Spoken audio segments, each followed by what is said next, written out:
ಓಂ ಶಾಂತಿ. ಮುರಳಿಯ ದಿನಾಂಕ 15/2/2022।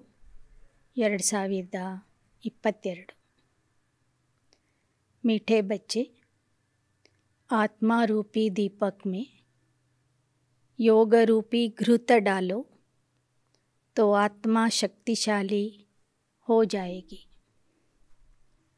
ಮಧುರ ಮಕ್ಕಳೇ, ಆತ್ಮದ ದೀಪಕ್ಕೆ ಯೋಗದ ತುಪ್ಪ ಹಾಕಿರಿ, ಆಗ ಆತ್ಮ शक्तिशाली आगुवದು।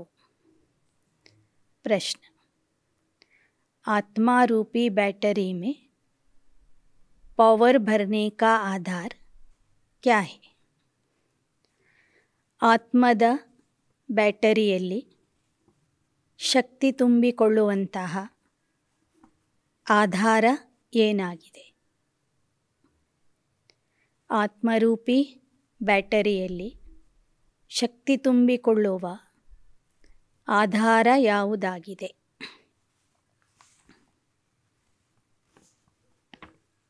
उत्तर: आत्मा रूपी बैटरी में पावर भरने के लिए बुद्धि योग का बल चाहिए। जब बुद्धि योग बल से सर्वशक्तिमान बाप को याद करेंगे तब बैटरी भरेगी।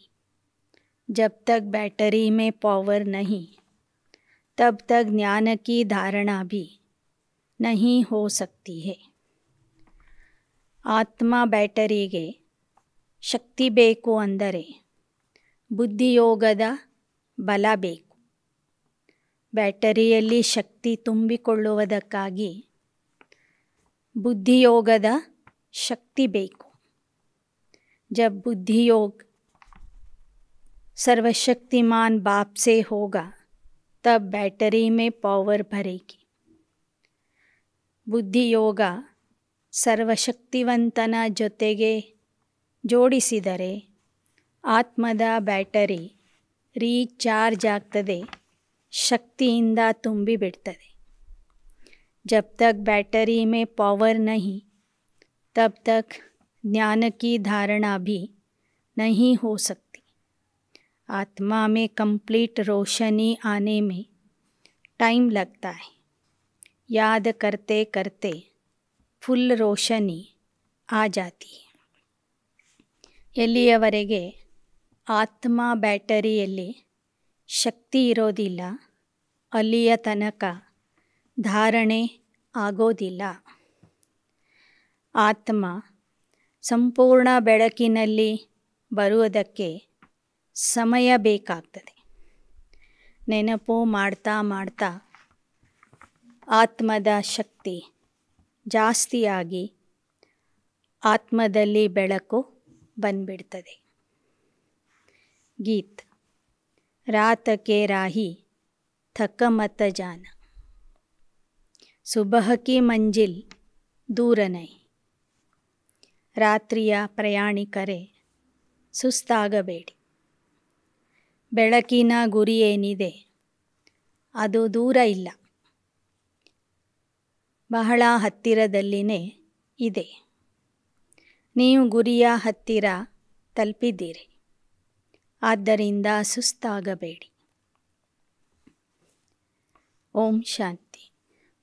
बच्चों ने गीत का अर्थ सुना कि तुम बच्चे अब दिन में जाने के लिए पुरुषार्थ कर रहे हो।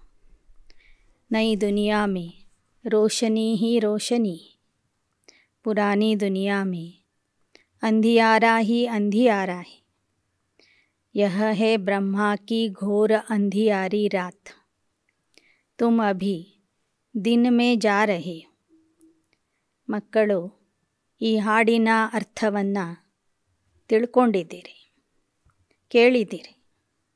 ಹಗಲಿನತ್ತ ಹೋಗುವ ಪುರುಷಾರ್ಥ ಮಾಡ್ತಿದ್ದೀರಿ. ನೀವು ಹೋಗುವ ಆ ಪ್ರಪಂಚದಲ್ಲಿ ಪ್ರತಿ ದಿನ ಪ್ರತಿ ಕ್ಷಣ ಬೆಳಕೇ ಬೆಳಕಿರ್ತದೆ. ಅಜ್ಞಾನದ ಅಂಧಕಾರ ಇರೋದಿಲ್ಲ. ಹಳೆ ಪ್ರಪಂಚದಲ್ಲಿ ಅಂಧಕಾರನೇ ಅಂಧಕಾರ ತುಂಬಿದೆ. ಇದಕ್ಕೆ ಬ್ರಹ್ಮನ ಘೋರ ರಾತ್ರಿ ಅಂತ ಹೇಳಲಾಗ್ತದೆ. ತುಮ್ ದಿನ್ ಮೇ ಜಾ ರಹೆ ಹೋ. बाप बच्चों को कहते, यह बुद्धि का योग लगाते लगाते थक नहीं जाना. ಈಗ ನೀವು ಬೆಳಕಿನತ್ತ ಹೋಗುತ್ತಿದ್ದೀರಿ. ಈಗ ನೀವು ಬೆಳಕಿನ ಕಡೆಗೆ ಹೋಗ್ತಾ ಇದ್ದೀರಿ. ತಂದೆ ಮಕ್ಕಳಿಗೆ ಹೇಳ್ತಾರೆ, ಯೋಗ ಮಾಡ್ತಾ ಮಾಡ್ತಾ ಸುಸ್ತಾಗಬೇಡಿ. ಜಿತನಾ ತುಮ್ ಯೋಗ ಲಗಾತೆ ಹೋ उतना सोझरा होता है. आत्मा दीपक की ज्योत जो उझाई हुई है वह आती जाती. उस बिजली में तो फट से करंट आ जाती, परंतु आत्मा में कंप्लीट रोशनी आने में टाइम लगता है. ಎಷ್ಟೆಷ್ಟು ನೀವು ಯೋಗ ಮಾಡ್ತೀರಿ, ಆತ್ಮದ ಬೆಳಕು ಅಥವಾ ಶಕ್ತಿ ಜಾಸ್ತಿ ಆಗ್ತದೆ. ಕಲಿಯುಗದಲ್ಲಿ ಆತ್ಮದ ಜ್ಯೋತಿ ಬೆಳಕು ಕಡಿಮೆ ಆಗಿತ್ತು. ಜ್ಯೋತಿ ಆರಲಿಕ್ಕೆ ಬಂದಿತ್ತು. ಈ ವಿದ್ಯುತ್ ದೀಪಗಳಲ್ಲಿ ಕರೆಂಟ್ ಹೋದರೆ ಮತ್ತೆ ಕ್ಷಣದಲ್ಲಿ ಅದು ಬಂದ್ಬಿಡ್ತದೆ. ಆದರೆ ಆತ್ಮ ತನ್ನ ಬೆಳಕನ್ನು ಏನು ಕಳ್ಕೊಂಡಿದೆ ಅದನ್ನು ಪುನಃ ಪಡೀಲಿಕ್ಕೆ समय ಬೇಕಾಗ್ತದೆ. अंत्य तक फुल आ जाएगी. योग लगाते रहना है. मोटर की बैटरी भी सारी रात भरती रहती, वैसे यह भी मोटर है. ಬಾಬಾ ಹೇಳ್ತಾರೆ, ಆತ್ಮದ ಬೆಳಕು ಸಂಪೂರ್ಣ ರೀತಿಯಲ್ಲಿ ತುಂಬಬೇಕು ಅಂದರೆ ಪ್ರತಿದಿನ ನೀವು ಬಾಬವ್ರನ್ನ ನೆನಪು ಮಾಡ್ತಾ ಇರಬೇಕು. ಹೇಗೆ ವಾಹನದ ಬ್ಯಾಟರಿ ಡಿಸ್ಚಾರ್ಜ್ ಆದಾಗ ಇಡೀ ರಾತ್ರಿ ಅದನ್ನು ಚಾರ್ಜ್ ಮಾಡಲಿಕ್ಕೆ ಇಡ್ತಾರೆ. ಇನ್ಸೆ ಅಬ್ ಘೃತ ಖತಮ್ ಹೋ ಗಯಾ ಹೈ ಅಥವಾ ಪವರ್ ಕಮ್ ಹೋ ಗಯಿ.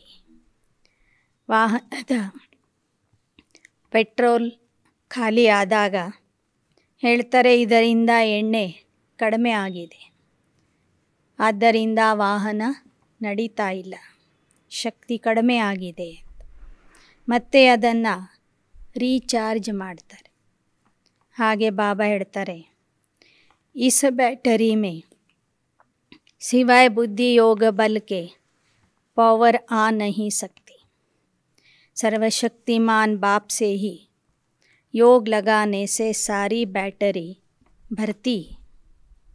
ಆತ್ಮ ಬ್ಯಾಟರಿಯಲ್ಲಿ ಶಕ್ತಿ ತುಂಬಬೇಕು ಅಂದರೆ ಸರ್ವಶಕ್ತಿವಂತನ ಜೊತೆಗೆ ಯೋಗ ಜೋಡಿಸಬೇಕು.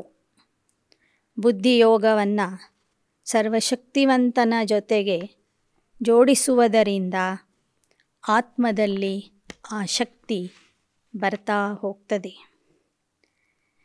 बैटरी भरने के सिवाय नॉलेज भी धारण नहीं हो सकती.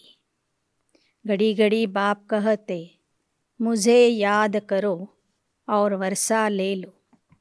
मन मना भव कितनी सहज बात है. ಆತ್ಮದ ಬ್ಯಾಟರಿ ತುಂಬದೇ ಹೋದರೆ ಜ್ಞಾನದ ಧಾರಣೆನೂ ಆಗೋದಿಲ್ಲ. ಆದ್ದರಿಂದ ಬಾಬಾ ಮತ್ತೆ ಮತ್ತೆ ಹೇಳ್ತಾರೆ, ಮಕ್ಕಳೇ ನನ್ನನ್ನು ನೆನಪು ಮಾಡಿರಿ, ಆಸ್ತಿಯನ್ನು ನೆನಪು ಮಾಡಿರಿ. ಇದೇ ಮನ್ಮನಾಭವ ಆಗಿದೆ. ಎಷ್ಟು ಸಹಜವಾಗಿ ಬಾಬಾ ತಿಳಿಸಿಕೊಡ್ತಾರೆ. मनुष्य तो राम राम का जाप करते हैं, चाहते हैं राम राज्य हो, परंतु ऐसे राम राम जपने से राम राज्य थोड़े ही होगा. ऐसा राम राम तो जन्म जन्मांतर बहुत करते आए, गंगा के कंठे पर बैठकर. यह कोई को पता नहीं कि राम राज्य किसको कहा जाता है. ಮನುಷ್ಯರು ರಾಮರಾಜ್ಯ ಬರಲಿ ಅಂತ ರಾಮ ರಾಮ ರಾಮ ಅಂತ ಜಪ ಮಾಡ್ತಿರ್ತಾರೆ. ಗಂಗಾ ತೀರದಲ್ಲಿ ಕುಳಿತು ರಾಮನಾಮದ ಜಪ ಮಾಡ್ತಾರೆ. ಆದರೆ ಕೇವಲ ಜಪ ಮಾಡೋದರಿಂದ ರಾಮರಾಜ್ಯದ ಸ್ಥಾಪನೆ ಆಗೋದಿಲ್ಲ. ರಾಮರಾಜ್ಯ ಅಂದರೆ ಏನು ಅನ್ನೋದೇ ಆ ಭಕ್ತರಿಗೆ ಗೊತ್ತಿಲ್ಲ. जरूर राम ही राम राज्य बनाएंगे. उनकी बुद्धि में सीता वाला राम राज्य आ गया है.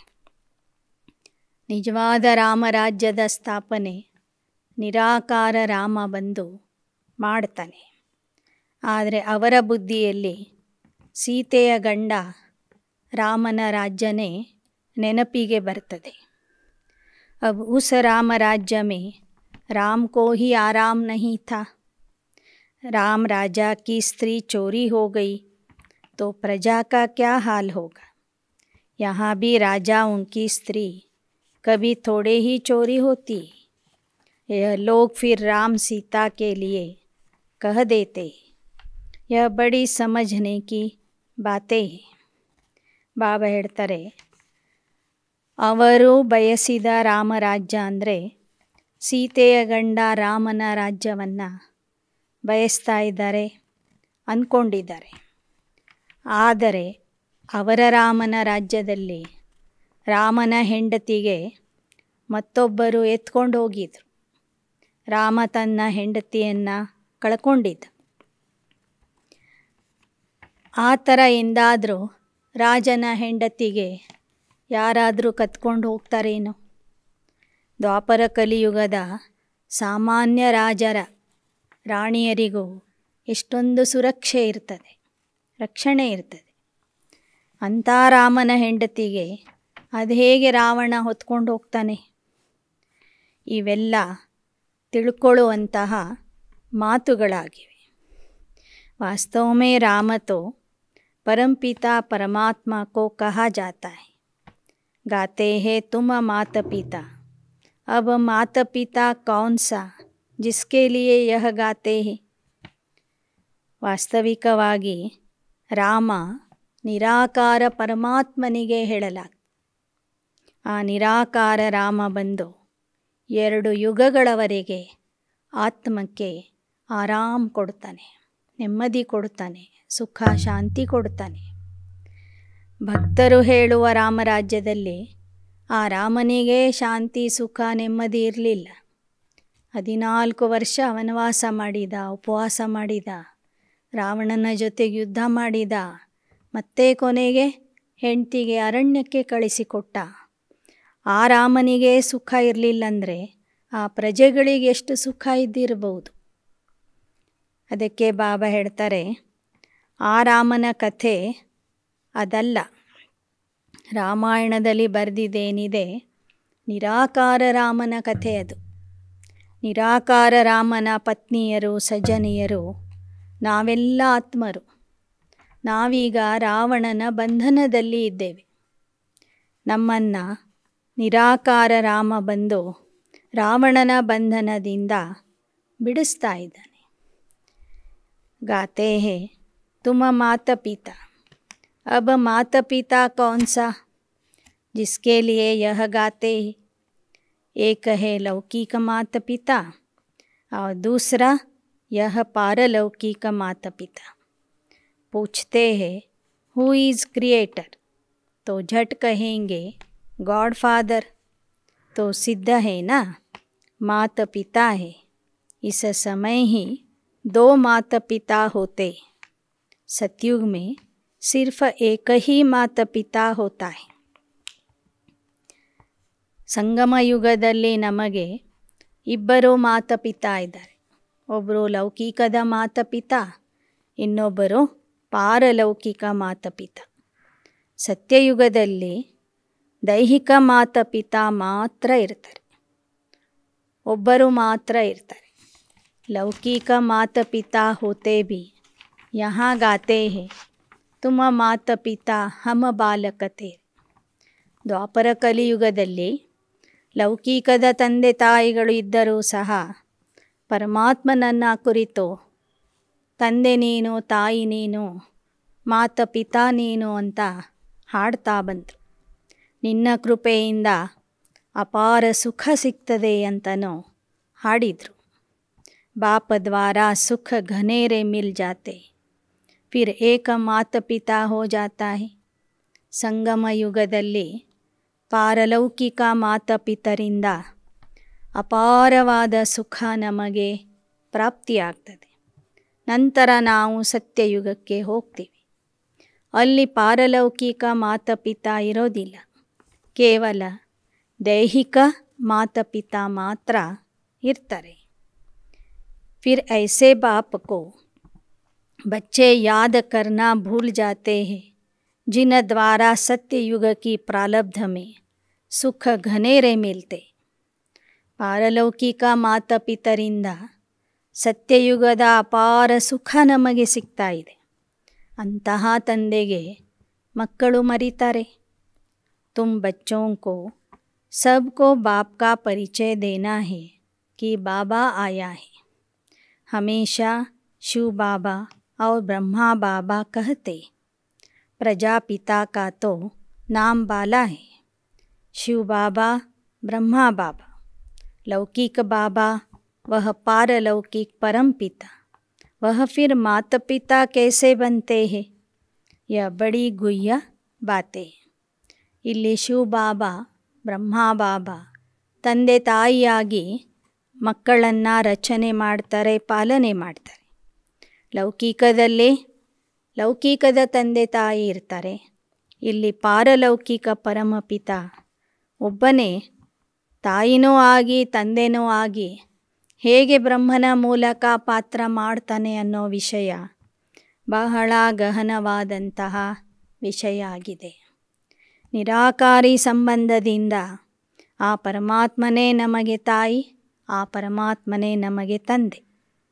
ಸಾಕಾರ ರೂಪದಲ್ಲಿ ನೋಡಿದರೆ ಶಿವಬಾಬಾ ತಂದೆ, ಬ್ರಹ್ಮ ಬಾಬಾ ತಾಯಿ ಆಗ್ತಾರೆ. ಆದ್ದರಿಂದ ಬರುವಂಥವ್ರಿಗೆ ಮೊದಲನೇದಾಗಿ ಈ ಪ್ರಶ್ನೆಯನ್ನು ಕೇಳ್ರಿ. ಪರಮಾತ್ಮನ ಜೊತೆಗೆ ನಿಮಗೇನು ಸಂಬಂಧ ಇದೆ? ಎರಡನೇದು, ಪ್ರಜಾಪಿತ ಬ್ರಹ್ಮ ನಿಮಗೇನಾಗಬೇಕು? जब अम्बा भी गुप्त है तो यह ब्रह्मा भी गुप्त है. यह ब्रह्मा है बड़ी माँ. लौकिक बाप का तो नाम रूप देश काल सब जानते. ಪರಮಾತ್ಮನ ಬಗ್ಗೆನೂ ಜನರಿಗೆ ಯಥಾರ್ಥವಾದ ಪರಿಚಯ ಗೊತ್ತಿಲ್ಲ. ಬ್ರಹ್ಮ ಬಾಬನ ಬಗ್ಗೆ ಅಂತೂ ಏನೂ ಗೊತ್ತಿಲ್ಲ. ಇಲ್ಲಿ ಬ್ರಹ್ಮ ಬಾಬಾನೂ ಗುಪ್ತ ಆಗಿದ್ದಾರೆ, ಜಗದಂಬಾ ಸರಸ್ವತಿಯವರು ಸಹ ಗುಪ್ತ ಆಗಿದ್ದಾರೆ. ಬ್ರಹ್ಮ ಬಾಬಾ ನಮಗೆ ಗುಪ್ತ ತಾಯಿಯಾಗಿದ್ದಾರೆ, ದೊಡ್ಡ ತಾಯಿಯಾಗಿದ್ದಾರೆ. ಹೇಗೆ ಲೌಕಿಕ ತಂದೆಯ ನಾಮ ರೂಪ ದೇಶ ಕಾಲ ಎಲ್ಲವನ್ನೂ ತಿಳ್ಕೊಂಡಿರ್ತೀವಿ. अब तुम उनको पारलौकिक माता पिता का नाम रूप देश काल ऑक्युपेशन बताओ. ಲೌಕಿಕ ತಂದೆಯ ಪರಿಚಯ ಪ್ರತಿಯೊಬ್ಬರಿಗೂ ಇರ್ತದೆ. ಈಗ ನೀವು ಜನರಿಗೆ ಪಾರಲೌಕಿಕ ತಂದೆ ತಾಯಿಯ ನಾಮ ರೂಪ ದೇಶ ಕಾಲ ಮತ್ತು ಕರ್ತವ್ಯದ ಬಗ್ಗೆ ತಿಳಿಸಿರಿ. मम्मा की भी यही बड़ी मम्मा है. बड़ी मम्मा द्वारा बच्चों को अडॉप्ट करते हैं तो माता पिता कंबाइंड हो जाते. ಮಮ್ಮ ಅಂದರೆ ಜಗದಂಬಾ ಸರಸ್ವತಿ. ಇವರಿಗೂ ದೊಡ್ಡ ತಾಯಿ ಬ್ರಹ್ಮ ಬಾಬಾ ಆಗಿದ್ದಾರೆ. ಬ್ರಹ್ಮ ತಂದೆಯ ಮೂಲಕ ಶಿವ ತಂದೆ ನಮ್ಮನ್ನು ಅಡಾಪ್ಟ್ ಮಾಡಿಕೊಳ್ತಾರೆ, ದತ್ತು ಮಾಡಿಕೊಳ್ತಾರೆ. ಆಗ ಒಂದೇ ದೇಹದಲ್ಲಿ ಮಾತಾ ಪಿತಾ ಕುಳಿತು ನಮ್ಮ ಪಾಲನೆ ಮಾಡ್ತಾರೆ, ನಮಗೆ ರಚನೆ ಮಾಡ್ತಾರೆ, ನಂತರ ಪಾಲನೆ ಮಾಡ್ತಾರೆ. इनको माता पिता ಅಥವಾ ಬಾಪ್ ದಾದಾ ಭಿ ಕಹತೆ. ಆದ್ದರಿಂದ ಇವರಿಗೆ ತಂದೆ ತಾಯಿ ಅಂತಲೂ ಹೇಳಬಹುದು, ಬಾಪ್ ದಾದಾ ಅಂತಲೂ ಹೇಳಬಹುದು. किसको समझाने की बड़ी युक्तियाँ चाहिए. बड़े बोर्ड पर लिखना चाहिए. निराकार परमपिता परमात्मा को सब याद भी करते परंतु नहीं जानते कि वह माता पिता कैसे है।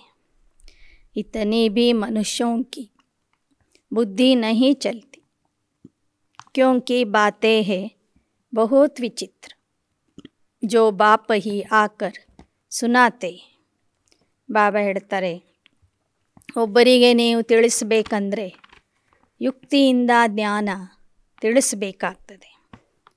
ನೀವು ಬರೆದು ಹಾಕಿರ್ತೀರಿ, ನಿರಾಕಾರ ಪರಂಪಿತ ಪರಮಾತ್ಮನನ್ನು ನೆನಪು ಮಾಡೋದ್ರಿಂದ ಪಾಪಗಳು ಭಸ್ಮ ಆಗ್ತವೆ. ಎಲ್ಲರೂ ಆ ನಿರಾಕಾರ ಪರಮಾತ್ಮನನ್ನು ನೆನಪು ಮಾಡ್ತಾರೆ. ಅವನೇ ಬಂದು ಈ ವಿದ್ಯಾಲಯದ ಸ್ಥಾಪನೆ ಮಾಡಿದ್ದಾರೆ ಅಂತ ಬರೀತೀರಿ. ಆದರೆ ಆ ನಿರಾಕಾರ ಪರಮಾತ್ಮ ಸಂಗಮಯುಗದಲ್ಲಿ ಬಂದು ತಂದೆ ತಾಯಿಯ ಪಾತ್ರ ಹೇಗೆ ಮಾಡ್ತಾನೆ ಅನ್ನೋದು ಯಾರಿಗೂ ಅರ್ಥನೇ ಆಗೋದಿಲ್ಲ. ಯಾಕೆ ಅಂದರೆ ಇವೆಲ್ಲ ವಿಚಿತ್ರ ಮಾತುಗಳಾಗಿವೆ, ರಹಸ್ಯಮಯವಾದಂತಹ ಮಾತುಗಳು. ಆದ್ದರಿಂದ ಬಾಬನೇ ಬಂದು ಈ ಹೊಸ ಹೊಸ ವಿಚಾರಗಳನ್ನು ತಿಳಿಸಬೇಕಾಗ್ತದೆ. ಆತ್ಮ ಕಹತಿ, ಓ ಪರಮಾತ್ಮ ವಹ ಬಿ ಆತ್ಮ परंतु सुप्रीम माना परम, वह परम धाम में रहने वाला, खुद जन्म मरण में नहीं आते, आकर के हम बच्चों को पतित जन्म मरण से छुड़ाते. परमात्मा ಅಂದರೆ ಶ್ರೇಷ್ಠಾತಿ ಶ್ರೇಷ್ಠ ಆತ್ಮ, ಉನ್ನತ ಸರ್ವೋತ್ತಮ ಸ್ಥಿತಿಯಲ್ಲಿ ಇರುವಂಥವನು, ಪರಮಧಾಮದಲ್ಲಿ ಇರುವಂಥವನು. ಅವನು ಸ್ವತಃ ಜನನ ಮರಣದಲ್ಲಿ ಬರೋದಿಲ್ಲ, ಆದರೆ ಮಕ್ಕಳನ್ನು ಈ ಪತಿತ ಜನನ ಮರಣದಿಂದ ಬಿಡಿಸ್ತಾನೆ. ಪಾವನ ಜನम मरण से नहीं छुड़ाते, पतिता आत्मा को ही पावन आत्मा बनाते, इसलिए उनको पतित पावन कहा जाता है. ಸತ್ಯತ್ರೇತಾಯುಗದಲ್ಲೂ ನಾವು ಜನ್ಮ ಮರಣದಲ್ಲಿ ಬರ್ತೇವೆ, ಆದರೆ ಅಲ್ಲಿ ನಾವು ಪಾವನ ಜನ್ಮಗಳನ್ನು ಪಡ್ಕೋತೀವಿ. ಅಲ್ಲಿ ಸುಖ ಇರ್ತದೆ, ದುಃಖ ಇರೋದಿಲ್ಲ. ನಾವು ಪತಿತ ಆಗಿರೋದಿಲ್ಲ. ದ್ವಾಪರ ಕಲಿಯುಗದಲ್ಲಿ ನಾವು ಪತಿತ ಆಗಿ ಪತಿತ ಜನ್ಮಗಳನ್ನು ಪಡ್ಕೋತೀವಿ. ಆಗ ನಮಗೆ ದುಃಖ ಅಶಾಂತಿ ಬಂದಿರ್ತದೆ, ದುಃಖ ಬಂದಿರ್ತದೆ. ಆ ದುಃಖದ ಜನನ ಮರಣದಿಂದ ಸಂಗಮ ಯುಗದಲ್ಲಿ ಬಂದು ಬಾಬಾ ನಮ್ಮನ್ನು ಬಿಡಿಸ್ತಾರೆ. ಆದ್ದರಿಂದ ಅವರಿಗೆ ಪತಿತ ಪಾವನ ಅಂತ ಹೇಳಲಾಗ್ತದೆ. मनुष्य तो राम सीता का भी अर्थ नहीं समझते, वास्तव में सब भक्तियाँ सीताएँ हैं, याद करती है एक साजन ಪರಮಾತ್ಮ. ಮನುಷ್ಯರಿಗೆ ನಿಜವಾದ ರಾಮ ಯಾರು, ನಿಜವಾದ ಸೀತೆ ಯಾರು ಅನ್ನೋದೇ ಗೊತ್ತಿಲ್ಲ. ಬಾಬಾ ಹೇಳ್ತಾರೆ, ರಾಮ ಅಂದರೆ ನಿರಾಕಾರ ಪರಮಾತ್ಮ, ಸೀತೆ ಅಂದರೆ ಭಕ್ತಿ ಮಾಡುವಂತಹ ನಾವೆಲ್ಲ ಮಕ್ಕಳು. ಭಕ್ತಿ ಮಾರ್ಗದಿಂದನೇ ಸೀತೆ ಆಗಿದ್ವಿ. ಈಗ ನಿಜವಾದ ಸೀತೆಯರಾಗಿ ಆ ನಿರಾಕಾರ ರಾಮನನ್ನು ನೆನಪು ಮಾಡ್ತಾ ಇದ್ದೀವಿ. ಯಾದ ಕರ್ತಿ ಹೇ ಏಕ ಸಾಜನ್ ಪರಮಾತ್ಮ. ಈಗ ಎಲ್ಲ ಆತ್ಮ ಸೀತೆಯರು ಆ ನಿರಾಕಾರ ರಾಮನಿಗೆ ಅಂದರೆ ಪರಮಾತ್ಮನಿಗೆ ನೆನಪು ಮಾಡ್ತಾ ಇದ್ದೇವೆ. ಬಾಪ್ ಕಹತೆ, बच्चे इस समय सारी दुनिया में रावण राज्य है, सिर्फ लंका में नहीं, रावण को जलाते भी यहाँ है. लंका हिंदुस्तान में नहीं, वह तो बौद्धियों का अलग खंड है. इस समय सारी दुनिया रावण के बंधन में, सारी दुनिया में रावण का राज्य है. आधा कल्प राम राज्य, आधा कल्प ರಾವಣ ರಾಜ್. ಬಾಬಾ ಹೇಳ್ತಾರೆ, ಈ ಸಮಯದಲ್ಲಿ ಇಡೀ ಜಗತ್ತೇ ರಾವಣ ರಾಜ್ಯ ಆಗಿದೆ. ಕೇವಲ ಲಂಕೆಯಲ್ಲಿ ಮಾತ್ರ ರಾವಣನ ರಾಜ್ಯ ಇಲ್ಲ, ಇಡೀ ಪ್ರಪಂಚದಲ್ಲಿ ರಾವಣನ ರಾಜ್ಯ ಇದೆ. ಆದರೆ ಭಾರತೀಯರು ಆ ರಾವಣನನ್ನು ಸುಡುತ್ತಾರೆ. ಲಂಕೆಯಲ್ಲಿ ಯಾರೂ ಆ ರಾವಣನನ್ನು ಸುಡೋದಿಲ್ಲ. ಲಂಕಾದೇಶದಲ್ಲಿ ಇರೋರೆಲ್ಲ ಬೌದ್ಧಿಗಳು, ಭಾರತದಲ್ಲಿ ಇರುವಂಥವರು ಹಿಂದೂಗಳು. ರಾಮ ರಾವಣನ ಕಥೆ ಭಾರತೀಯರಿಗೆ ಗೊತ್ತಿದೆ ವಿನಃ ಲಂಕಾದೇಶದ ಬೌದ್ಧಿಗಳಿಗೆ ಗೊತ್ತಿಲ್ಲ ಅಂತ ಹೇಳ್ತಾರೆ ಬಾಬಾ. ಈ ಸಮಯದಲ್ಲಿ ಎಲ್ಲರೂ ರಾವಣನ ಬಂಧನದಲ್ಲಿ ಇದ್ದಾರೆ. ಅರ್ಧ ಕಲ್ಪ ರಾಮ ರಾಜ್ಯ ನಡೀತದೆ, ಅರ್ಧ ಕಲ್ಪ ರಾವಣನ ರಾಜ್ಯ ನಡೀತದೆ. यह सब बातें बुद्धि में रखने की है. इस समय तुम रावण पर विजय पा रहे, जो पूरी विजय पाएंगे वही मालिक बनेंगे. ಈ ಸಮಯದಲ್ಲಿ ರಾವಣನ ಮೇಲೆ ನೀವು ವಿಜಯಿ ಆಗ್ತಾ ಇದ್ದೀರಿ. ಯಾರು ಸಂಪೂರ್ಣ ವಿಜಯಿ ಆಗ್ತಾರೆ ಅವರೇ ರಾಮರಾಜ್ಯದ ಅಂದರೆ ಸತ್ಯಯುಗದ ಮಾಲೀಕರಾಗ್ತಾರೆ. सतयुग आदि में लक्ष्मी नारायण का राज्य था. उन्होंने यह स्वर्ग की प्रारब्ध कहाँ से पाई? सतयुग में मनुष्य बहुत थोड़े होंगे, लाखों की अंदाज में होंगे. जमुना के कंठे पर राजधानी होगी. ಸತ್ಯಯುಗದಲ್ಲಿ ಅಂದರೆ ರಾಮರಾಜ್ಯದಲ್ಲಿ ಲಕ್ಷ್ಮೀನಾರಾಯಣನ ರಾಜ್ಯ ಇತ್ತು.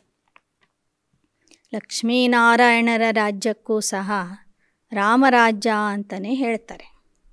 ಯಾಕೆ ಅಂದರೆ ಅದು ನಿರಾಕಾರ ರಾಮನಿಂದ ಸ್ಥಾಪಿಸಲ್ಪಟ್ಟಂತಹ ರಾಜ್ಯ ಆಗಿರ್ತದೆ. ಆ ಲಕ್ಷ್ಮೀನಾರಾಯಣರಿಗೆ ಅಂಥ ಒಂದು ಸ್ವರ್ಗದ ಪ್ರಾರಬ್ಧ ಯಾರಿಂದ ಸಿಕ್ಕಿತ್ತು, ಹೇಗೆ ಸಿಕ್ಕಿತ್ತು, ಆ ವಿಚಾರ ಮನುಷ್ಯರಿಗೆ ಗೊತ್ತಿಲ್ಲ. ಸತ್ಯಯುಗದಲ್ಲಿ ಮನುಷ್ಯರ ಸಂಖ್ಯೆ ಬಹಳ ಕಡಿಮೆ ಇರ್ತದೆ. ಯಮುನಾ ನದಿಯ ತೀರದಲ್ಲಿ ರಾಜಧಾನಿ ಇರ್ತದೆ. ಅಲ್ಲಿ ವಿಕಾರನೇ ಇರೋದಿಲ್ಲ. ವहाँ कोई विकार होता ही नहीं, कहा ही जाता है संपूर्ण निर्विकारी. बच्चे भी योग बल से ही पैदा होते, वहाँ रोना पीटना कुछ नहीं होता है. ಸತ್ಯತ್ರೇತಾಯುಗ ಅಂದರೆ ಸಂಪೂರ್ಣ ನಿರ್ವಿಕಾರಿ ಲೋಕ, ನಿರ್ವಿಕಾರಿ ಪ್ರಪಂಚ.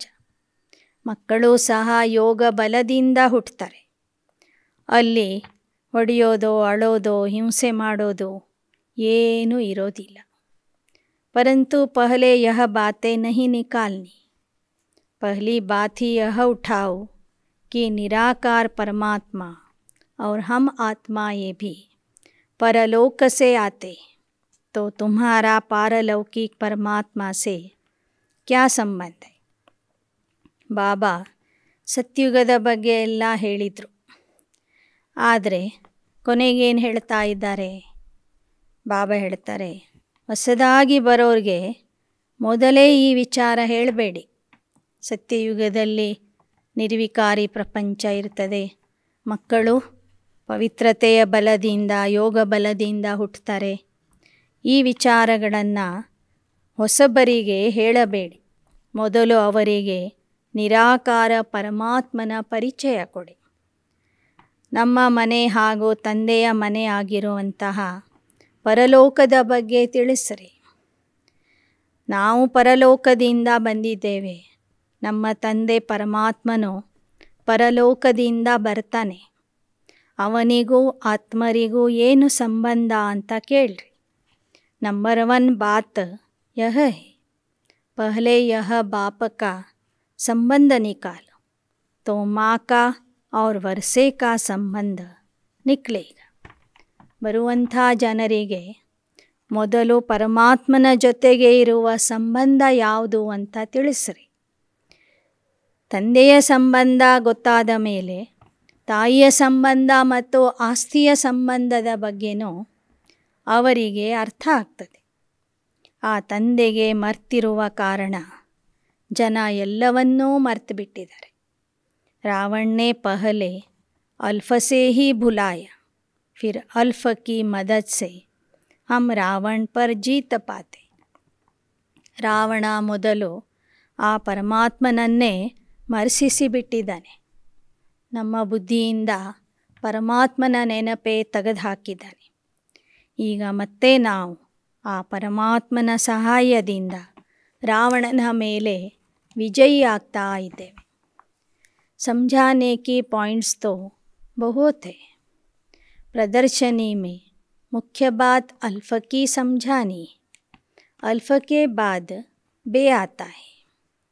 अल्फ को नहीं समझा तो कुछ नहीं समझेंगे. कितना भी ಮಾಥಾ ಮಾರು. ಪ್ರದರ್ಶನದಲ್ಲಿ ಮೊದಲು ತಂದೆಯ ವಿಚಾರ ಹೇಳಬೇಕು. ತಂದೆಯ ನಂತರ ಆಸ್ತಿಯ ವಿಚಾರ ತಿಳ್ಕೋತಾರೆ. ಒಂದು ವೇಳೆ ತಂದೆ ಮತ್ತು ಆಸ್ತಿಯ ಬಗ್ಗೆ ತಿಳ್ಕೊಳ್ಳಿಲ್ಲ ಅಂದರೆ ಮುಂದೆ ಅವರು ಏನೂ ತಿಳ್ಕೊಳ್ಳೋದಿಲ್ಲ. ನೀವೆಷ್ಟು ತಲೆ ಹೊಡ್ಕೊಂಡ್ರೂ ಅವರಿಗೆ ಮುಂದಿನ ವಿಚಾರಗಳು ಅರ್ಥ ಆಗೋದಿಲ್ಲ. ಪರಮಾತ್ಮ पिता से वर्षा मिलता है. हम सब वर्षे के हकदार हैं. त्रिमूर्ति पर समझाना कितना सहज है. ಎಲ್ಲರಿಗೂ ತಿಳಿಸಿ, ಪರಂಪಿತ ಪರಮಾತ್ಮನ ಆಸ್ತಿಯ ಮೇಲೆ ನಮ್ಮೆಲ್ಲರಿಗೂ ಅಧಿಕಾರ ಇದೆ. ನಾವೆಲ್ಲರೂ ಅವನ ಆಸ್ತಿಗೆ ಹಕ್ಕದಾರರಾಗಿದ್ದೇವೆ. ಹೀಗೆ ತಂದೆ ಆಸ್ತಿಯ ಬಗ್ಗೆ ಹೇಳಿದ ಮೇಲೆ ತ್ರಿಮೂರ್ತಿಯ ಬಗ್ಗೆನೂ ತಿಳಿಸ್ರಿ. ऊपर में बाप खड़ा है, नीचे लक्ष्मी नारायण वर्षा. यह विष्णु खड़ा है. बाबा कहते मुझे याद करो तो यह वर्षा पाएंगे. बच्चे कहते बाबा आप तो निराकार हो, आप कैसे वर्षा देंगे. ನಂತರ ತ್ರಿಮೂರ್ತಿಯ ಬಗ್ಗೆ ತಿಳಿಸ್ರಿ. ಮೇಲೆ ಶಿವಬಾಬಾ ಇದ್ದಾರೆ, ನಂತರ ತ್ರಿಮೂರ್ತಿಗಳು ಇದ್ದಾರೆ, ಮಧ್ಯದಲ್ಲಿ ವಿಷ್ಣು ಇದ್ದಾನೆ, ಮೇಲೆ ತಂದೆ, ಮಧ್ಯದಲ್ಲಿ ತಂದೆಯ ಆಸ್ತಿ. ನೀವು ತಂದೆಗೆ ಕೇಳ್ತೀರಿ, ಬಾಬಾ ನೀವು ನಿರಾಕಾರ ಇದ್ದೀರಿ, ಅದು ಹೇಗೆ ನಮಗೆ ಆಸ್ತಿ ಕೊಡ್ತೀರಿ.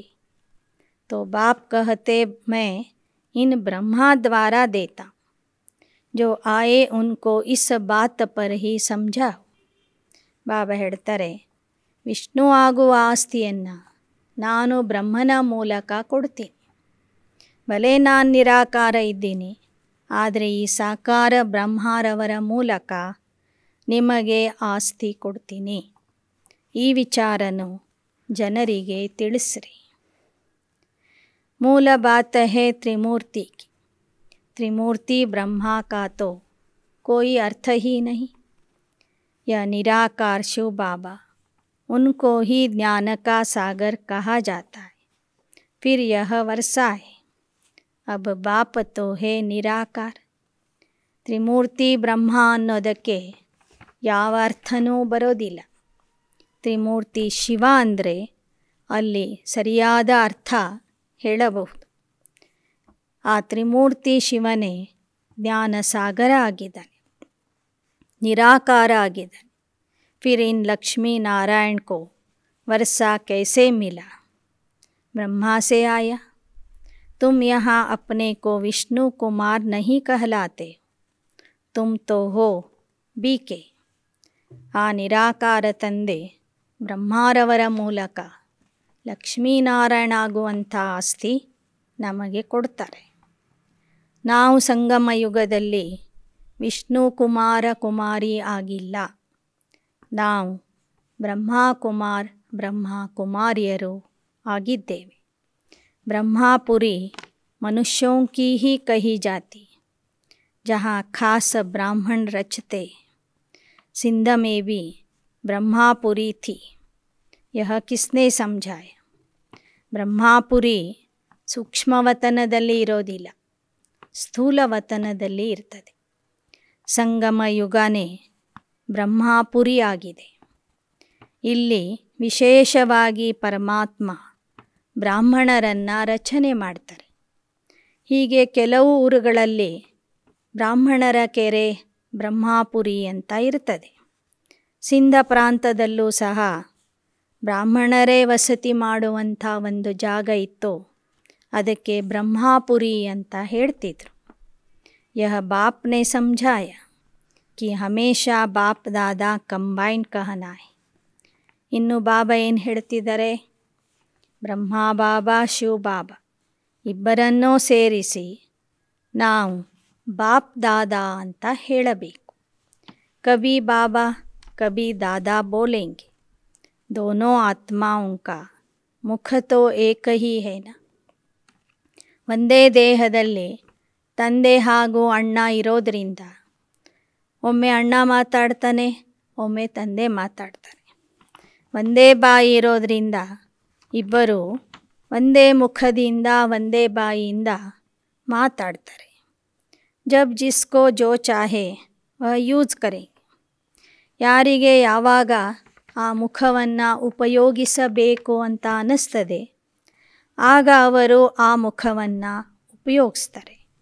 ಬಂಧನ್ ಥೋಡೆ ಹಿ. ಶಿವ ಬಾಬಾ ಬ್ರಹ್ಮ ಬಾಬಾವ್ರಿಗೂ ಮಾತಾಡಲಿಕ್ಕೆ ಅವಕಾಶ ಕೊಡ್ತಾರೆ. ಇಲ್ಲಿ ಯಾವ ಬಂಧನನೂ ಇಲ್ಲ ಅಂತ ಹೇಳ್ತಾರೆ ಬಾಬಾ. तो पहले यह बात कि ज्ञान सागर गीता का भगवान बाप है. वह कहते यह ब्रह्मा विष्णु शंकर तो सूक्ष्म वतनवासी देवताए. फिर यह है साकार ब्रह्मा जो मनुष्य है. जब संपूर्ण बनेंगे तो देवता कहलाएंगे. यह तपस्या कर फिर देवता बनते. ಜ್ಞಾನ ಸಾಗರ ಪರಮಾತ್ಮ ಒಬ್ಬನೇ. ಗೀತೆಯ ಭಗವಂತ ನಿರಾಕಾರ ತಂದೆ ಆಗಿದ್ದಾರೆ. ಆ ತಂದೆ ಹೇಳ್ತಾರೆ ಬ್ರಹ್ಮ ವಿಷ್ಣು ಶಂಕರರು ಸೂಕ್ಷ್ಮವತನದ ವಾಸಿಗಳು. ಪ್ರಜಾಪಿತ ಬ್ರಹ್ಮ ಸಾಕಾರ ಲೋಕದ ವಾಸಿ. ಅವನು ಸಂಪೂರ್ಣ ಆದ ನಂತರ ಸೂಕ್ಷ್ಮ ದೇವತಾ ಆಗ್ತಾನೆ. ತಪಸ್ಸು ಮಾಡಿ ಈ ಬ್ರಹ್ಮ ಬಾಬಾ ಮುಂದೆ ದೇವತಾ ಆಗ್ತಾರೆ. ಮೊದಲು ಸೂಕ್ಷ್ಮ ದೇವತಾ ಅಂದರೆ ಫರಿಷ್ಠಾ ಆಗ್ತಾರೆ. ಭವಿಷ್ಯದಲ್ಲಿ ಸ್ಥೂಲ ದೇವತಾ ಅಥವಾ ಚೈತನ್ಯ ದೇವತಾ ಆಗ್ತಾರೆ. इन सभी ब्रह्मा कुमार कुमारियों को भगवान सिखलाते हैं ब्रह्मा द्वारा. चित्रों पर अच्छी रीति समझाना है. यह शिव निराकार है. वर्षा ब्रह्मा द्वारा देते हैं. ब्रह्मा द्वारा स्वर्ग की स्थापना. जरूर अभी ही राजयोग सीखते यह बनने के लिए. ಶಿವ ತಂದೆ ನಿರಾಕಾರ. ಇವರ ಮೂಲಕ ಸ್ವರ್ಗದ ಸ್ಥಾಪನೆ ಮಾಡ್ತಾರೆ.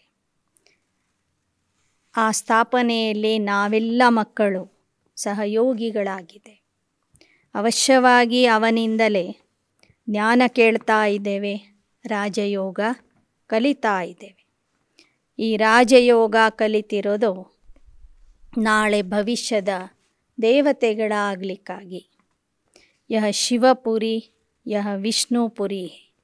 ಅಚ್ಚ ಬಾಬಾ ಹೇಳ್ತಾರೆ ಸಂಗಮಯುಗ ಶಿವಪುರಿ ಆಗಿದೆ ಅಥವಾ ಬ್ರಹ್ಮಪುರಿನೂ ಆಗಿದೆ.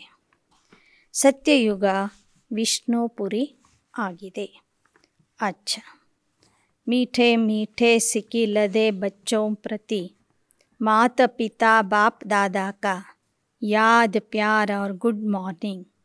रूहानी बाप की रूहानी बच्चों को नमस्ते. रूहानी बच्चों की रूहानी बाप दादा को याद प्यार गुड मॉर्निंग और नमस्ते नमस्ते नमस्ते. धारणा के लिए मुख्य सार. अल्फ की याद से रावण माया पर जीत पानी है. सबको अल्फ का परिचय देना है. ಪರಮಾತ್ಮನ ನೆನಪಿನಿಂದ ರಾವಣ ಅಥವಾ ಮಾಯೆಯ ಮೇಲೆ ಜಯ ಗಳಿಸಬೇಕು. ಸರ್ವರಿಗೂ ಆ ತಂದೆಯ ಪರಿಚಯ ಕೊಡಬೇಕು. ಎರಡನೇ याद की यात्रा में थकना नहीं. अपनी बैटरी को चार्ज करने के लिए सर्वशक्तिमान बाप को याद करना है. ನೆನಪಿನ ಯಾತ್ರೆಯಲ್ಲಿ ಸುಸ್ತಾಗಬಾರದು. ತಮ್ಮ ಬ್ಯಾಟರಿಯನ್ನು ಚಾರ್ಜ್ ಮಾಡಿಕೊಳ್ಳುವುದಕ್ಕಾಗಿ ಸರ್ವಶಕ್ತಿವಂತ ತಂದೆಯನ್ನು ನೆನಪು ಮಾಡಬೇಕು. वरदान: एक बाप की याद द्वारा एक रस स्थिति का अनुभव करने वाले ಸಾರ ಸ್ವರೂಪ ಭವ. ಒಬ್ಬ ತಂದೆಯ ನೆನಪಿನಿಂದ ಏಕರಸ ಸ್ಥಿತಿಯ ಅನುಭವ ಮಾಡುವಂತಹ ಸಾರ ಸ್ವರೂಪ ಆಗಿರಿ. ಏಕರಸ ಸ್ಥಿತಿ में रहने की सहज विधि है एक की याद. ಏಕರಸ ಸ್ಥಿತಿಯಲ್ಲಿ ಇರುವುದಕ್ಕಾಗಿ ಸಹಜ ವಿಧಾನ ಆಗಿದೆ ಒಬ್ಬನ ನೆನಪು. ಏಕ ಬಾಬಾ दूसरा न कोई. जैसे बीज में सब कुछ समाया होता है, ऐसे बाप भी बीज है जिसमें सर्व संबंधों का, सर्व प्राप्तियों का सार समाया हुआ है. ಹೇಗೆ ಬೀಜದಲ್ಲಿ ಇಡೀ ವೃಕ್ಷದ ಸಾರವೇ ಅಡಗಿರ್ತದೆ, ಹಾಗೆ ತಂದೆ ಬೀಜ ಆಗಿದ್ದಾರೆ. ಆ ತಂದೆಯ ನೆನಪಿನಲ್ಲಿ ಸರ್ವ ಸಂಬಂಧದ ಅನುಭವ, ಸರ್ವ ಪ್ರಾಪ್ತಿಯ ಸಾರ ಸಮಾವೇಶ ಆಗಿದೆ. ಏಕ ಬಾಪ ಕೋ ಯಾದ ಕರ್ನಾ ಅರ್ಥಾತ್ ಸಾರ ಸ್ವರೂಪ ಬನನ.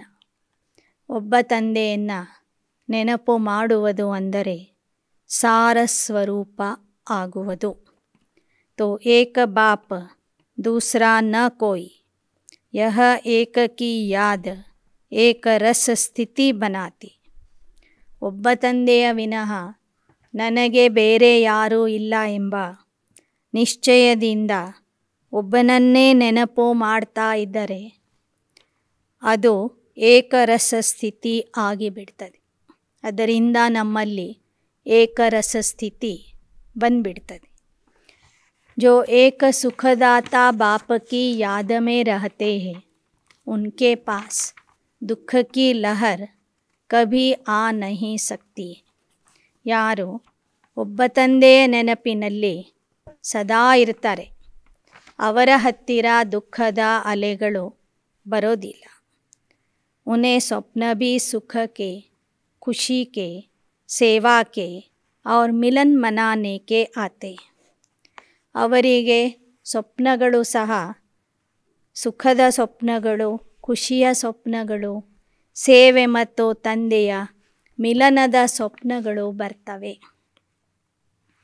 श्लोगन: श्रेष्ठ आशाओं का दीपक जगाने वाले ही सच्चे कुल दीपक है. ಶ್ರೇಷ್ಠ ಆಶೆಗಳ ದೀಪವನ್ನು ಬೆಳಗಿಸುವಂಥವರೇ ಸತ್ಯ ಕುಲ ದೀಪಕ ಆಗಿರ್ತಾರೆ. ಶ್ರೇಷ್ಠ ಆಶೆಗಳು ಅಂದರೆ ತಂದೆಯ ಆಶೆಗಳನ್ನು ಪೂರ್ಣ ಮಾಡುವುದು. ತಂದೆ ನಮ್ಮ ಬಗ್ಗೆ ಯಾವ ಒಂದು ಭರವಸೆ ಇಟ್ಕೊಂಡಿದ್ದಾರೆ, ನಮ್ಮಿಂದ ಏನು ಬಯಸ್ತಾ ಇದ್ದಾರೆ, ಆ ತಂದೆಯ ಆಶೆಗಳನ್ನು ಪೂರ್ಣ ಮಾಡುವಂಥವರೇ ಸತ್ಯ ಕುಲದೀಪಕರು ಆಗಿರ್ತಾರೆ. ಈ ರೀತಿಯಲ್ಲಿ ನಾವು ತಂದೆಯ ಆಶೆಗಳನ್ನು ಪೂರ್ಣ ಮಾಡುವಂತಹ ಆಶಾದೀಪಕ ಆಗಬೇಕು ಮತ್ತು ಸತ್ಯ ಕುಲದೀಪಕ ಆಗಬೇಕು. ಮಾತೇಶ್ವರಿ जी के अनमोल महावाक्य: परमात्मा द्वारा फर्स्ट लॉटरी क्यों न विन करे. ಪರಮಾತ್ಮ ತಂದೆಯಿಂದ ಲಾಟರಿಯ ಪ್ರಥಮ ಬಹುಮಾನವನ್ನು ಯಾಕೆ ನಾವು ಪಡ್ಕೋಬಾರದು. बहुत मनुष्य ऐसे समझते हैं थोड़ा सा भी पुरुषार्थ करने से हम वैकुंठ में आ जाएं, परंतु उनको सोचना चाहिए कि परमात्मा बाप आया है तो कंप्लीट वर्षा लेने के लिए तो स्टूडेंट का काम है संपूर्ण पुरुषार्थ कर स्कॉलरशिप लेना. पहला नंबर लॉटरी क्यों न विन करे. ವಹ ಹೇ ವಿಜಯ ಮಾಲಾ ಮೇ ಪಿರೋಯಾ ಜಾನ. ಬಾಬನ ಮಕ್ಕಳಲ್ಲಿ ಕೆಲವರು ಹೇಳ್ತಾರೆ, ನಾವು ತಂದೆಯ ಮಕ್ಕಳಾಗಿದ್ದೇವೆ, ಅಷ್ಟು ಇಷ್ಟು ಪುರುಷಾರ್ಥ ಮಾಡ್ತಿದ್ದೀವಿ ಅಂದರೆ ನಾವು ಸ್ವರ್ಗದಲ್ಲಿ ಬಂದೇ ಬರ್ತೀವಿ ಅಂತ. ಆದರೆ ಮಮ್ಮ ಅವ್ರು ಹೇಳ್ತಾ ಇದ್ದಾರೆ, ತಂದೆ ಬಂದಿರೋದು ಅಲ್ಪ ಸ್ವಲ್ಪ ಆಸ್ತಿ ಕೊಡೋದಕ್ಕಾಗಿ ಅಲ್ಲ, ಸಂಪೂರ್ಣ ಆಸ್ತಿ ಕೊಡೋದಕ್ಕಾಗಿ ಬಂದಿದ್ದಾರೆ. ಅವನ ವಿದ್ಯಾರ್ಥಿಗಳು ನಾವು ಅಂದರೆ ನಂಬರ್ 1 ಸ್ಕಾಲರ್ಶಿಪ್ ಪಡೆದುಕೊಳ್ಳಲು ನಾವು ಯಾಕೆ ಪುರುಷಾರ್ಥ ಮಾಡಬಾರ್ದು? ಲಾಟರಿಯ ಪ್ರಥಮ ಬಹುಮಾನ ಪಡ್ಕೊಳ್ಳಿಕ್ಕೆ ಯಾಕೆ ನಾವು ಪುರುಷಾರ್ಥ ಮಾಡಬಾರ್ದು? ಪ್ರಥಮ ಸ್ಥಾನದಲ್ಲಿ ಬರುವಂಥ ಪುರುಷಾರ್ಥ ಮಾಡುವುದು ಅಂದರೆ ವಿಜಯಮಾಲೆಯ ಮಣಿಯಾಗುವುದು. ಬಾಕಿ 2 ಲಡ್ಡು ಪಕಡ್ಕರ್ ಬೈಠೆ ಹೇ, ಯಹಾ ಕಾ ಭಿ ಸುಖ ಲೂಂ, वहाँ भी वैकुंठ में कुछ न कुछ सुख लूँ. ऐसे विचारवान को मध्यम और कनिष्ठ पुरुषार्थी कहेंगे, न कि सर्वोತ್ತಮ ಪುರುಷಾರ್ಥಿ. ಆದರೆ ಯಾವ ಮಕ್ಕಳು 2 ಉಂಡೆಗಳನ್ನು ಹಿಡ್ಕೊಂಡಿದ್ದಾರೆ, ಇಲ್ಲಿಯ ಸುಖನೂ ಬೇಕು ಭವಿಷ್ಯದ ಸುಖನೂ ಬೇಕು ಅಂತ ಬಯಸ್ತಾರೆ, ಅವರಿಗೆ ಮಧ್ಯಮ ಅಥವಾ ಕನಿಷ್ಠ ಪುರುಷಾರ್ಥಿಗಳು ಅಂತ ಹೇಳಲಾಗ್ತದೆ ವಿನಃ ಸರ್ವೋತ್ತಮ ಪುರುಷಾರ್ಥಿ ಅಂತ ಹೇಳೋದಿಲ್ಲ. जब बाप देने में आनाकानी नहीं करता तो लेने वाले क्यों कतराते हो? ತಂದೆ ಕೊಡುವಂಥವನು ಹಿಂದೆ ಮುಂದೆ ನೋಡ್ತಾ ಇಲ್ಲ, ಸಂಪೂರ್ಣವಾಗಿ ಕೊಡಲಿಕ್ಕೇ ಬಂದಿದ್ದಾನೆ, ಕೊಡ್ತಾ ಇದ್ದಾನೆ. ಹಾಗಾದರೆ ಪಡೆಯುವಂಥವ್ರು ಯಾಕೆ ಹಿಂದೆ ಮುಂದೆ ನೋಡ್ತೀರಿ? तब गुरु नानक ने कहा, परमात्मा दाता है, समर्थ है, मगर आत्माओं को लेने की भी ताकत नहीं. ಅದಕ್ಕಾಗಿ ಗುರುನಾನಕರು ಹೇಳಿದರೆ, ಪರಮಾತ್ಮ ದಾತ ಆಗಿದ್ದಾನೆ, ಸಮರ್ಥ ಆಗಿದ್ದಾನೆ, ಎಲ್ಲವನ್ನೂ ಕೊಡ್ತಾನೆ. ಆದರೆ ಆತ್ಮರಗಳಲ್ಲಿ ಅದನ್ನು ಪಡೆದುಕೊಳ್ಳುವಂತಹ ಶಕ್ತಿ ಇಲ್ಲ. ದೇಂದಾ ದೇ लेंदा थक जाए, अर्थात देने वाला देता है, लेने वाला थक जाता है. ಅದರ ಅರ್ಥ ಏನಂದರೆ, ಕೊಡೋನು ಕೊಡ್ತಾ ಇದ್ದಾನೆ, ಅವನಿಗೆ ಸುಸ್ತಾಗಲ್ಲ, ಇಸ್ಕೊಳ್ಳುವಂಥವರು ಸುಸ್ತಾಗ್ತಿದ್ದಾರೆ. आपके दिल में आता होगा, हम क्यों न चाहेंगे कि हम भी यह पद पाए, परंतु देखो बाबा कितनी मेहनत करता है, फिर भी माया कितनी विघ्न डालती है.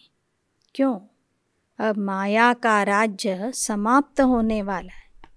ಈ ಬ್ರಹ್ಮ ಬಾಬೋರು ನೋಡಿ ಎಷ್ಟು ಪರಿಶ್ರಮದ ಪುರುಷಾರ್ಥ ಮಾಡಿ ಒಳ್ಳೆಯ ಸ್ಥಾನವನ್ನು ಪಡ್ಕೋತಾರೆ. ನೀವ್ಯಾಕೆ ಆ ಥರ ಆಗಬಾರ್ದು? ಆದರೆ ಮಾಯೆ ಮಧ್ಯ ಮಧ್ಯ ಬಂದು ವಿಘ್ನ ಆಗ್ತದೆ. ಯಾಕೆ ಅಂದರೆ ಈಗ ಮಾಯೆಯ ರಾಜ್ಯ ಸಮಾಪ್ತಿಯಾಗಲಿದೆ. अब माया ने सारा सार निकाल दिया है, तभी परमात्मा आते. ಮಾಯೆ ನಮ್ಮಲ್ಲಿ ಇರುವ ಎಲ್ಲ ಸಾರವನ್ನೇ ತೆಗೆದುಹಾಕಿದ್ಲು, ನಮ್ಮಲ್ಲಿ ಇರುವ ಶಕ್ತಿಯೆಲ್ಲ ತೆಗೆದುಹಾಕಿಬಿಟ್ಟಿತ್ತು ಮಾಯೆ. ಅದಕ್ಕಾಗಿಯೇ ತಂದೆ ಬಂದಿದ್ದಾರೆ. जिसमें सब रस समाया हुआ है, जिससे सभी संबंध की रसना मिलती. ಈಗ ಪರಮಾತ್ಮ ಬಂದಿದ್ದಾನೆ, ಅವನಿಂದ ನಮಗೆ ಎಲ್ಲ ಸಂಬಂಧಗಳ ರಸ ಸಿಗ್ತದೆ, ಎಲ್ಲ ಗುಣಗಳ ರಸ ಸಿಗ್ತದೆ, ಎಲ್ಲ ಸುಖಗಳ ರಸ ಸಿಗ್ತದೆ, ನವರಸದ ಅನುಭವ ಆಗ್ತದೆ. ಅದಕ್ಕಾಗಿಯೇ ನಾವು ಹಾಡ್ತಾ ಇದ್ವಿ, ತ್ವಮೇವ ಮಾತಾಶ್ಚ ಪಿತಾ ಆದಿ ಆದಿ ಯಹ ಮಹಿಮಾ ಉಸ್ ಪರಮಾತ್ಮ ಕಿ.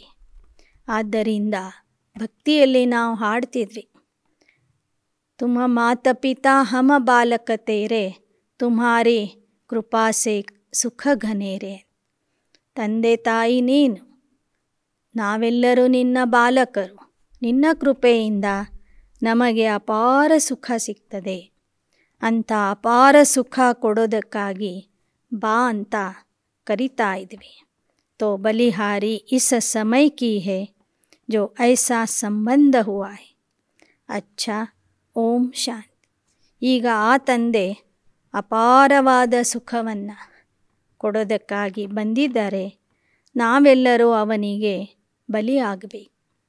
ಆಗ ಮಾತ್ರ ಅವನಿಂದ ನಮಗೆ ಅಪಾರವಾದ ಸುಖದ ಪ್ರಾಪ್ತಿಯಾಗ್ತದೆ. अच्छा, ಓಂ ಶಾಂತಿ. ಓಂ ಶಾಂತಿ.